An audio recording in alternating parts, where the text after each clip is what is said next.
அனைவருக்கும் வணக்கம். எனோவா தமிழ் சமையலுக்கு உங்களை அன்புடன் வரவேற்றுக் கொள்கின்றேன். இதுவரை எனது சேனலுக்கு ஆதரவு தந்து கொண்டிருக்கும் அன்பு உறவுகள் அனைவருக்கும் என் மனமார்ந்த நன்றியை தெரிவித்துக் கொண்டு, எனது சேனலை இதுவரை சப்ஸ்கிரைப் செய்யாதவர்கள் தயவு செய்து சப்ஸ்கிரைப் செய்து கொள்ளுங்க. கூடவே பெல் பட்டனை தட்டி விடுங்கள். அப்பொழுதுதான் நான் போடும் புதிய வீடியோக்கள் உடனுக்குடன் உங்களை வந்து சேரும். இன்று நான் உங்களுக்காக மீண்டும் ஒரு புதிய சமையலோடு வந்திருக்கின்றேன். மீண்டும் நான் எங்களுடைய வீட்டு தோட்டத்தில் இருந்து தான் உங்களுக்கு இந்த கத்தரிக்காயை பறித்து ஒரு கத்தரிக்காய் தொக்கு ஒன்று செய்து காட்டப் போகின்றேன். நாங்கள் சம்மருக்கு வெளியில் வைத்த மரங்கள் எல்லாம் இப்பொழுது இங்கே லண்டனில் குளிர் தொடங்கினதால் க்ரீன் ஹவுஸுக்குள்ளே வைத்திருக்கிறோம். இந்த க்ரீன் ஹவுஸுக்கு இருக்கிற இந்த கத்தரிக்காயை வைத்துத்தான் நான் இன்று உங்களுக்காக கத்தரிக்காய் தொக்கு செய்து காட்டப் போகின்றேன். வாங்க வீடியோவுக்குள்ளே போய் எப்படி இந்த கத்தரிக்காய் தொக்கு செய்வதென்றும் இதற்கு தேவையான பொருட்கள் என்ன என்று சொல்லியும் பார்ப்போம். இப்போ நான் கத்தரிக்காயெல்லாம் பறித்து கொண்டு வந்துட்டேன். இப்போ நாங்கள் இதை எப்படி சுத்தம் செய்து வெட்டி சமைப்பதென்று பார்ப்போம். இப்போ இந்த தோட்டத்தில் இருந்து பறித்தெடுத்து கொண்டு வந்த கத்தரிக்காயை நான் வடிவாக கழுவி சுத்தம் செய்துட்டேன். இந்த மேலே உள்ள கத்தரிக்காயின் அந்த காம்புகள் எல்லாம் வெட்டி எடுத்துட்டேன். இப்போ இந்த கழுவின இந்த ஈரத்தன்மை எதுவும் இல்லாமலுக்கு ஒரு பேப்பரை வைத்து நான் இதை துடைத்து எடுக்கிறேன். அப்பொழுதுதான் இந்த கத்தரிக்காய் தொக்கு எப்போ வைத்தாலும் கெட்டு போகாமலுக்கு இருக்கும். இப்போ இதை சிறிய சிறிய துண்டுகளாக நான் வெட்டி எடுக்க போகிறேன்.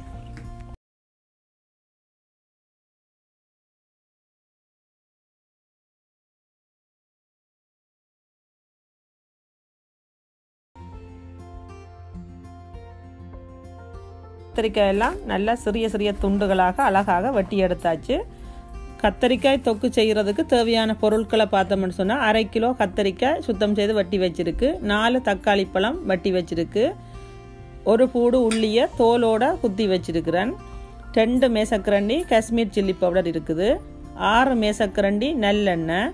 இந்த கத்தரிக்காய் தொக்கு கெட்டு போகாமல் இருக்கணுமென்றதுக்காக 2 மேசக்கரண்டி வினிகர், அடுத்தது 1/4 தேக்கரண்டி வெந்தயம், கடுகு 2 தேக்கரண்டி கடுகு போட போகிறேன், உப்பு தேவையான அளவு போட போகிறேன், அடுத்தது தனி மிளகாய் தூள் 2 மேசக்கரண்டி, பழப்புளி விதை நீக்கிய பழப்புளி 1 தேசிக்காய் அளவு எடுத்து வச்சிருக்கிறேன். இதுக்கு சுவையை அதிகரிக்கிறதுக்காக வெல்லம் போட போகிறேன். வெல்லம் 2 தேக்கரண்டி வெல்லம் போடுறேன்.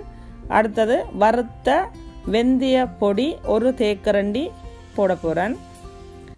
அடுத்ததாக பார்த்தீங்கன்னா பெருங்காய பவுடர் 1 தேக்கரண்டி பெருங்காய பவுடர் போடுறேன். அடுத்தது கறிவேப்பிலை தேவையான அளவு போட போகிறேன். கூடவே சின்ன வெங்காயம் உடைத்து வெட்டி வச்சிருக்கிறேன். இப்போ அடுப்பில் ஒரு சட்டியை வைத்து சட்டி காஞ்சா பிறகு நல்லெண்ணெயை விடுறேன். இப்போ சட்டியில் விட்ட நல்லெண்ணெய் சூடாயிட்டுது. வெட்டி வச்சிருக்கிற ஈரம் இல்லாமல் சுத்தம் செய்து வச்சிருக்கிற கத்தரிக்காயை எண்ணெய் சட்டிக்குள்ளே போடுறேன். சட்டியில் போட்ட கத்தரிக்காயை ஒருக்கா நல்லெண்ணெயோடு சேர்த்து நல்லா கலந்து விடுறேன். தேவையான அளவு உப்பை போட்டு நான் இந்த கத்தரிக்காயோட நல்லா கலந்து விட போகிறேன். அப்போ தான் கத்தரிக்காய் விரைவாக வதங்கி வரும். இப்போ இந்த கத்தரிக்காயை பார்த்தீங்கன்னா இவ்வளவு தூரம் வதங்கி வந்துட்டுது. இப்போ நான் இது கத்தரிக்காய் இன்னும் கொஞ்சம் வதங்க வேணும். அப்போ நான் மூடியை போட்டு மூடி இதை வதங்க விடப்போம். இப்போ நாங்கள் மூடி வதங்க விட்ட இந்த கத்திரிக்காயை திறந்து பார்த்தோம்னா இப்படி வதங்கி வந்துட்டுது. இப்போ கத்திரிக்காய் ரெடி ஆகிட்டுது. இதை ஒரு சைடில் வச்சுட்டு நாங்கள் மிகுதியை எப்படி செய்யலாம்னு பார்ப்போம். இப்போ அடுப்பில் திரும்பவும் ஒரு சட்டியை வைத்து அந்த சட்டியில் தேவையான அளவு நல்லெண்ணெயை விடுறேன். இப்போ சட்டியில் விட்ட நல்லெண்ணெய் சூடாகிட்டுது. இந்த உடைத்து சுத்தம் செய்து கழுவி ஈரம் இல்லாமல் வச்சுருக்கிற இந்த வெங்காயத்தை இந்த நல்லெண்ணெயில் போட்டு ஒருக்கா வதக்கி எடுக்க போகிறோம். இப்போ வெங்காயம் அரைவாசி வதங்கி வந்துட்டுது. இப்போ நான் இந்த ஒரு கூடு உள்ளி குத்தி வச்சுருக்கிற உள்ளியில் அரைவாசி உள்ளியை இந்த வெங்காயத்தோடு போட்டு ஒருக்கா எண்ணெயோட நல்லா கலந்து விட போகிறேன் வதங்குறதுக்காக. இப்போ வெங்காயம் உள்ளியும் நல்லா வதங்கிட்டுது. இந்த டைமில் நான் இந்த தக்காளி பழத்தை இதுக்குள்ளே போட்டு கூடவே இந்த தக்காளி பழம் வதங்குறதுக்கு தேவையான அளவு உப்பும் போட்டு ஒருக்கா இந்த வெங்காயத்தோடு இதை நல்லா கலந்து விட போகிறேன் வதங்கி வர்றதுக்காக. இப்போ இந்த விதை நீக்கி எடுத்து வச்சுருக்கிற இந்த பழப்புளியையும் இந்த தக்காளி பழத்தோடு போட்டு நான் இதை வதங்க விட போகிறேன்.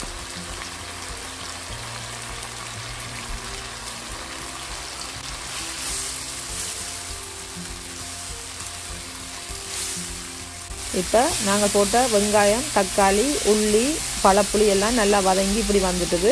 இதை நீங்கள் விருப்பப்பட்டால் மிக்சியில் போட்டு ஒரு சுற்றி அரைச்சி எடுத்துட்டும் போடலாம். ஆனால் நான் அரைக்காமல் இப்படியே தான் போட போகிறேன். இப்போ இது ரெடி ஆகிட்டுது. இப்போ இதை ஒரு சைடில் வச்சுட்டு இப்போ நான் அடுப்பில் ஒரு மண் சட்டியை வைக்கிறேன். என்னென்னு சொன்னால் வினிகர் பாவிக்கிறபடியாக மண் சட்டி தான் நாங்கள் பாவிக்க வேணும். சட்டி சூடாகிட்டுது. நான் ஒரு கொஞ்சமாக நல்லெண்ணெய் விடுறேன். நல்லெண்ணெய் நல்லா சூடாகிட்டுது. இப்போ கடுகை போட்டு வடிக்க விட போகிறேன். கடுகு போட்டு நல்லா வடித்து வந்துட்டு இந்த டைமில் எடுத்து வச்சுருக்கிற வெந்தயத்தை போடுறேன். நாங்கள் இந்த டைமில் அடுப்பை கொஞ்சம் குறைச்சி வச்சுருக்கணும். ஏன்னா மண் சட்டி எப்பவும் நல்லா சூடாக இருக்கும். அடுப்பில் ஒரு முறை சூடாகிட்டேன்னா அந்த சூடாக ஆறாமல் அப்படியே இருக்கும். அப்போ குறைச்சி வச்சுட்டு நான் கழுவி சுத்தம் செய்து வச்சுருக்கிற இந்த கறிவேப்பிலையை பிச்சு இதுக்குள்ளே போட்டு ஒருக்கா எண்ணெயோட கலந்து நல்லா வதங்க விட போகிறேன். இந்த கருவேப்பிலை வதங்கி கொண்டு இருக்கிற டைமில் நாங்கள் உள்ளி ஒரு கூடு உள்ளியில் அரைவாசி நான் முதல் வெங்காயம் வதக்க போட்டுட்டேன். மிகுதி இடித்த உள்ளியை இந்த கருவேப்பிலையோடு போட்டு ஒருக்கா நல்லா வதக்கி விட போகிறேன். கூடவே இதுக்கு எடுத்து வச்சுருக்கிற பெருங்காயத்தூளில் இருந்து ஒரு தேக்கரண்டி அளவு பெருங்காயத்தூள் போட்டு இந்த நல்லெண்ணெயோட நல்லா ஒருக்கா வதங்குறதுக்காக கலந்து விட போகிறேன்.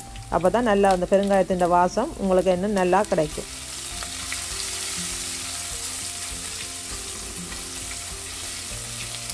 இப்போ இந்த டைமில் அடுப்பை நல்லா ஸ்லோவில் வைத்துக்கொண்டு இந்த எடுத்து வச்சுக்கிற காஷ்மீர் சில்லி பவுடரை போடுறேன்.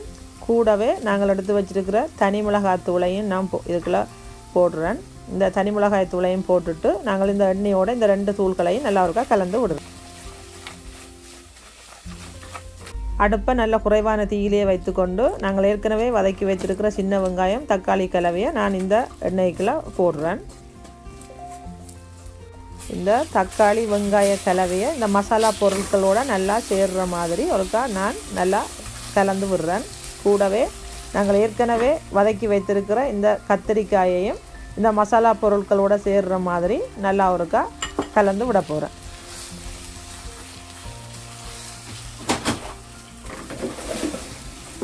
இப்போ இந்த கலவையை நல்லா கலந்து விட்டு ஒருக்கா மூடி போட்டு ஒரு நிமிஷம் நல்லா கொதிக்க விடுவோம். இப்போ நாங்கள் இதை ஓப்பன் பண்ணி பார்ப்போம். எப்படி சூப்பராக வந்திருக்குது. இப்போ இந்த எல்லாத்தையும் ஒருக்கா நல்லா நான் கலந்து விட்டுட்டு இந்த டைமில் நீங்கள் உப்பு பார்க்கணும். ஒருக்கா நான் உப்பு பார்த்தேன்னா உப்பு கொஞ்சம் காணாமல் இருக்குது. அப்போ அதால் நான் இதுக்கு தேவையான அளவு உப்பு கொஞ்சமாக போட்டு இது ஒருக்கா நல்லா கலந்து விட போகிறோம். அந்த உப்பு எல்லா இடத்துலையும் சேர்கிற மாதிரி.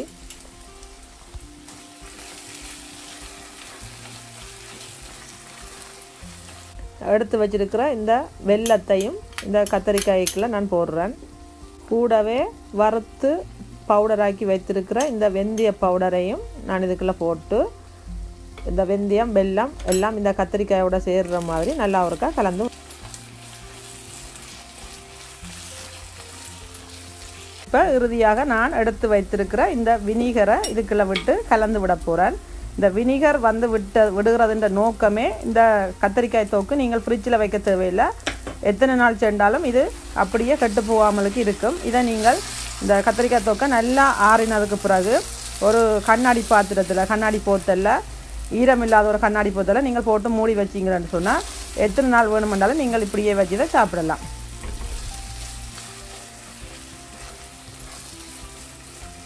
செய்த கத்தரிக்காய் தொக்கு சூப்பராக ரெடி ஆகிட்டுது. இப்போ நான் இதை வேறு ஒரு பாத்திரத்தில் மாற்றி உங்களுக்கு காட்டுறேன் இது எப்படி இருக்குன்னு சொல்லி. இதோ சூப்பரான கத்தரிக்காய் தொக்கு ரெடி ஆகிட்டுது. இது நீங்கள் பிளேன் ரைஸோடையோ தோசையோடையோ இட்லியோடையோ தயிர் சாதத்தோடு சாப்பிட்டா மிகவும் சுவையாக இருக்கும். இதை நீங்களும் உங்களோட வீடுகளில் செய்து சாப்பிட்டு பாருங்க. எப்படி இருக்குன்னு சொல்லி மறக்காமல் கமெண்ட்ஸ் பண்ணுங்க. இந்த வீடியோ பிடிச்சிருந்தால் லைக் பண்ணுங்க, உங்களோட ஃப்ரெண்ட்ஸ் ஆக்களோட ஷேர் பண்ணுங்க. இதுவரை எனது சேனலை சப்ஸ்கிரைப் செய்யாதாக்கள் தயவு செய்து சப்ஸ்கிரைப் செய்து கொள்ளுங்க. மீண்டும் இன்னும் ஒரு சமையலுடன் உங்களை சந்திக்கும் வரை நான் உங்கள் ஜெனோவா. நன்றி.